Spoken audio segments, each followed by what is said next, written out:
Hi everybody, welcome to the Makeup Chair. So a lot of you have been requesting a video where I show how to put makeup on somebody else, the hygiene behind it and all that kind of stuff. Now I am going to do a theory video which is going to be linked to this video, so you can have a look at that if you want to. And it's just going to have a few little tips that I also have in this video, but I'm just going to go through the theory of it rather than the practical. But today I'm going to be doing the practical, and my sister is coming in and we're going to do a very basic look, but I'm going to show you guys all the tips that you need to apply any type of makeup on someone's face. So just keep watching.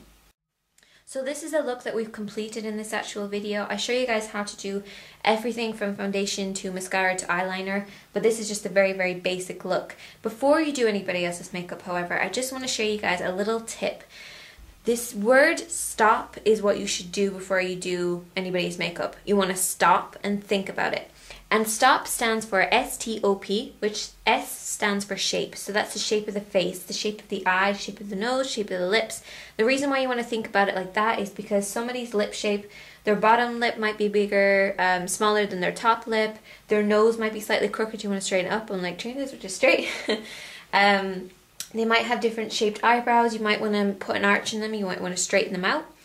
Or you might want to think about their entire face shape, where their cheekbones are placed, and stuff like that. Now, if you are having a little trouble when you're deciding on someone's face shape, the easiest way to do it is to split someone's face into three, so you can see how balanced their actual face is. So as you can see, Trina's face is pretty balanced.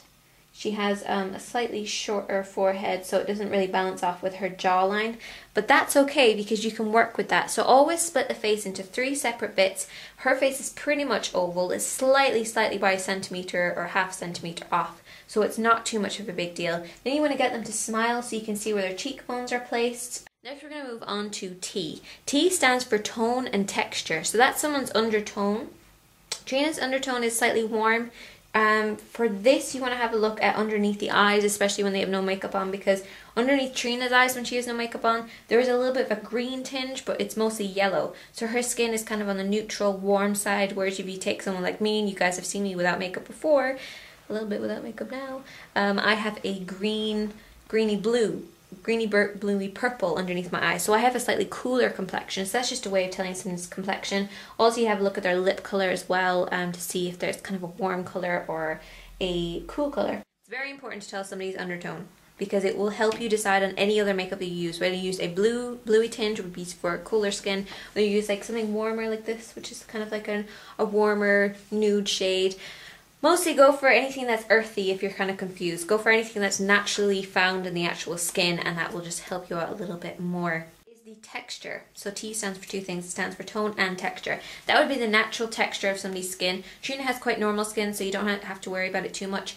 But texture would be like if they have oily skin, if they have dry skin. You might want to counteract that by using a dewy kind of foundation for somebody who has dry skin, or I just use a normal foundation for Trina, something that sets with a powder because their skin can take it. If you use that on someone who has dry skin, it's just going to dry them out. You want to use a mattifying foundation if somebody who has oily skin, just to help combat the oiliness. So O stands for occasion.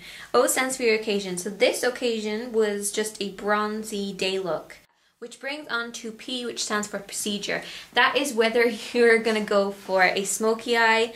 You might want to do the eyes first, then the foundation. Whether you want to do the skin first, if you're going for a day look like we did here, we just went for the skin first and then we did the eyes. But this is the look that we're going to create, so just keep watching in the video to see how to do it. Before you get started on doing someone else's makeup, you want to make sure that they're totally comfortable. So Trina is in my makeup chair, so she's totally comfortable. Usually I would put a towel or something around here, or something around the head. I tend not to use hairbands because what they do is they flatten someone's hair, and if somebody comes in with already styled hair, you don't want to be messing it up. So usually just use a few little tiny bobby pins or little slides that don't disrupt the whole style of the hair. But Trina's decided she wants to wear this, so... Before I do anybody's makeup, I make sure that I tone the skin very lightly with some kind of very mild toner. Usually you don't have to clean somebody's skin because they're going to come in with no makeup on, but if they do come in with makeup on, use a makeup wipe, but then allow the skin to settle while you talk to them. You can do that first to get them to take the makeup off, talk to them, see what type of look you're going to go for today, and just let their skin relax after they have taken off their makeup. You also want to apply a moisturizer, allow that to sink in, and then you want to apply your primer. I have used my e.l.f. my e.l.f. mineral infused primer already, and that's gone onto the skin. Now we're going to move on, we're going to do the foundation. You can use the concealer first if you want to, it's totally up to yourself. I've done a little bit of concealing, but we're going to go in and we're going to straight off with the foundation. I have my Mineral Mate here, which is my palette. This is actually designed for mixing mineral powders, and it actually gives you a lot of space to mix up your mineral powders. But this is a really good palette for somebody who's mixing up colours and stuff for people. Like you can see here, I have the 4 small ones I use for concealer or maybe lipstick and stuff. And then here is where I have my foundation. Now the reason why you do this and you put everything into a palette is just so that it's very hygienically clean. You're not using this brush or anything that comes with the foundation. You're pumping it right into a palette. So we're going to go straight on and we're going to start to apply our foundation.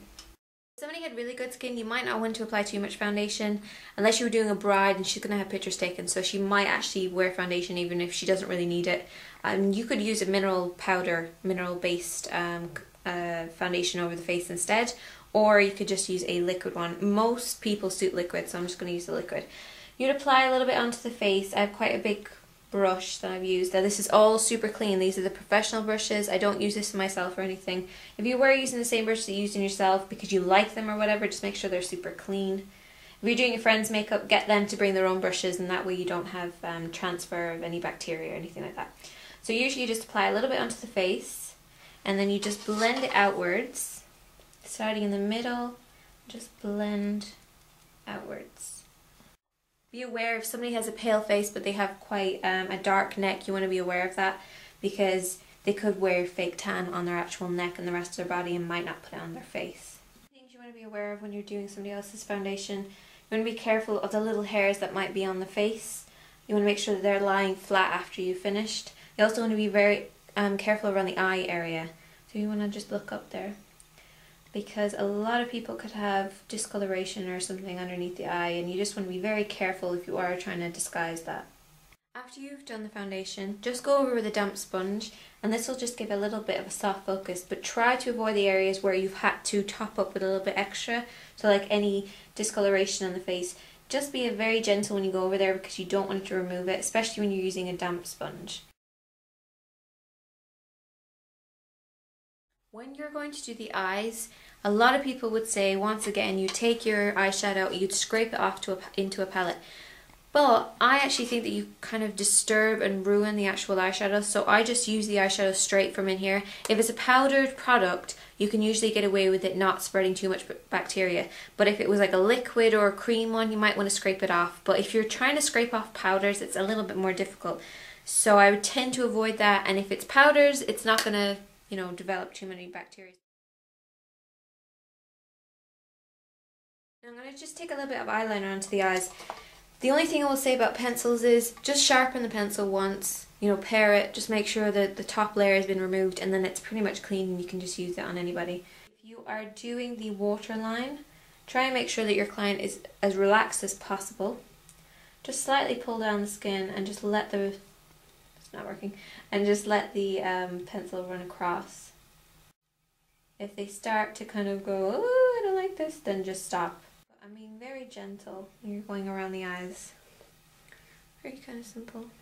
If you're doing the upper waterline, what you can do is you can slightly lift up and have them look down, and you can just push it up here.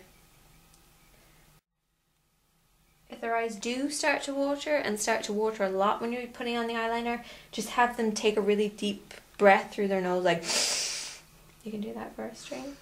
And it kind of sucks everything back in. Also, if they close their eyes, if you want to close your eyes and squeeze them really, really tight, it actually disperses the eyeliner throughout the entire eye. Now, if you're curling somebody's eyelashes, make sure that your curler is super clean. This is one of my favorite ones for doing somebody else's makeup. This is Ruby and Millie Eyes. Ruby and Millie Eyes. You can buy this in Boots. It's quite expensive, but it does actually work a lot better than these. This is also another one from Boots. It's number 7. It's a really dirty one. But the shape is slightly different. And it's a lot easier to get into somebody's eye shape with this particular one. Like that. It's so much easier than this one, which is just the wrong shape and just very different. Like I can't reach her eyelashes at all with this one. So this is just a really, really good one. A lot of people have been asking where I got that, and I just picked that up in Boots. Try and get the vouchers, because they give the €7 off vouchers, because this is quite expensive. So try and get the vouchers before you do that. When it comes to mascara, here's another trick for you guys. You want to use disposable mascara wands. I'm going to put a link in the box below where you can find them on the internet, but you can find them in any kind of salon service store or whatever it may be for you. Because what you don't want is to put the brush back in, use it on her, put it back in, use it on somebody else, put it back in, because it's just going to develop bacteria, or it could develop bacteria, especially if she had, say, pink eye or something like that, which is conjunctivitis. So never buy a mascara just because it has an awesome wand, because you're never going to use the wand. You're always going to use your disposable wands anyway. So just make sure that it's good formula instead. Now this is yours, isn't it? Yeah. So we're just going to use this. Actually, this one is yours. So we're just going to use this one straight on her. But usually you would use a mascara, a disposable mascara wand. So when you're doing the upper wand, you just want to get her to look straight on for me.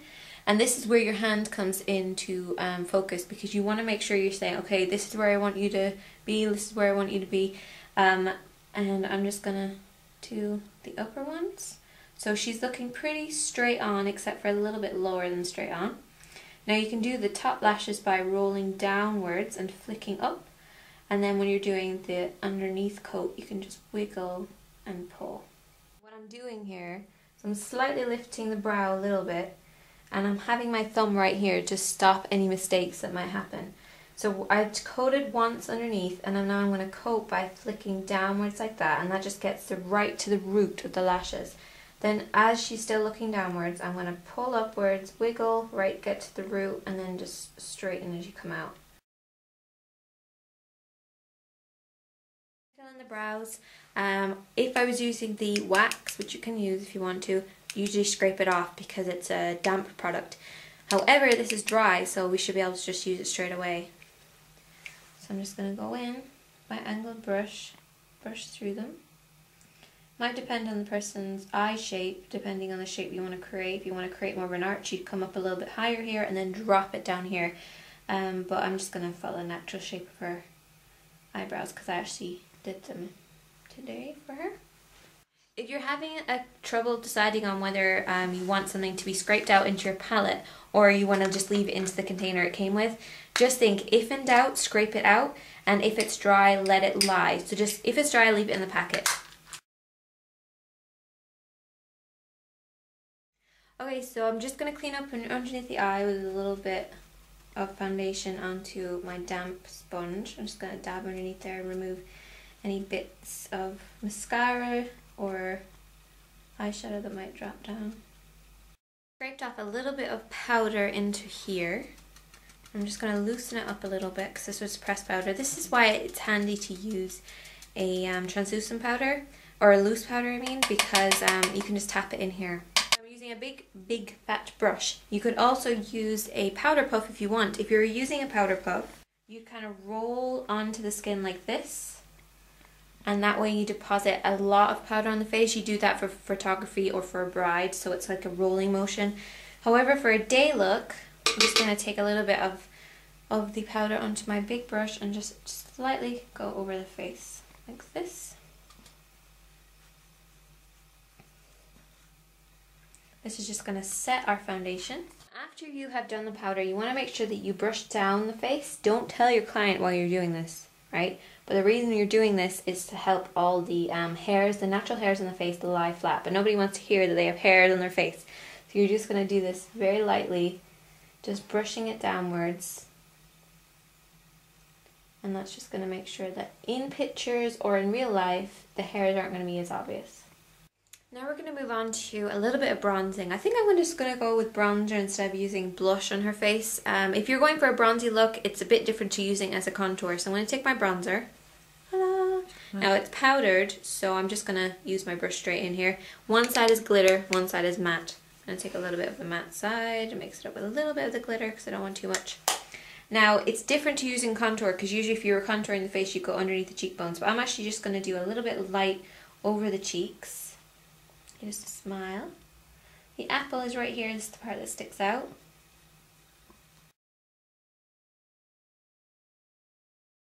I'm going to use this nude lipstick on her. Now what you want to do is you want to scrape this off into your palette. This is just a shape of a spatula.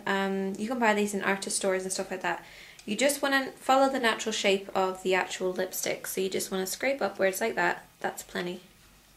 Especially because we're just doing it very lightly. Now you can use your fingertips for this if you want to. Or you can use a brush. Remember, the lips aren't that big, well hers are, but usually lips aren't this big, so you just use a very small amount. So don't scrape too much off into your palette because you get a bit of wastage then, so just a very small amount should be fine. Just go and push this onto the lips using a brush. You can also just buy disposable lip brushes if you want to.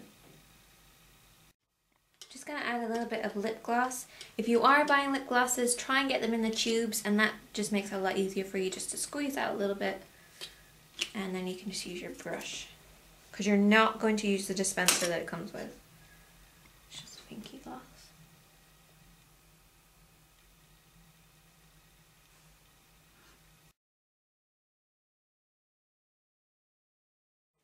So I'm just joking. So I really hope that you enjoy this look. Maybe you should be sitting down, but anyway. Thank you so much for watching. If you have any questions, you can ask me. Just read in the box below. I'm going to have a list of the certain tips that I said, like the when in doubt, scrape it out, and the stop, S.T.O.P. So I really hope that you enjoyed this. I'm Katie, and thank you for watching.